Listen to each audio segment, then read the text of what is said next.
Welcome to the Salmon Runs YouTube. Enjoy the video. You need Node.js and Vscode installed. Check Node v and npm vnow. Open the folder you will use in Vscode and make sure an active workspace is visible. Once done, open the command palette to install or confirm the Node-related extensions you want. You will create or check package. JSON with npm init y if it is missing. This enables scripts. Now open the integrated terminal pane to begin creating a Node terminal environment quickly. You open the integrated terminal with Ctrl+ and observe the current shell. This matters because path differs between shells. Next, set your preferred default shell via the command palette. Choose Bash, PowerShell, or WSL depending on your OS and workflow.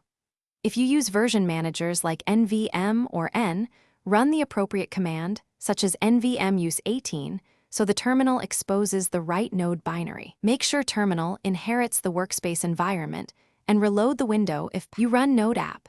JS or npm run start to verify the Node terminal works. Listen for errors and inspect console output. For debugging, add a launch.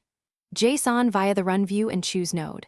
Launch program, then set the program path and port. This attaches the debugger to your terminal process.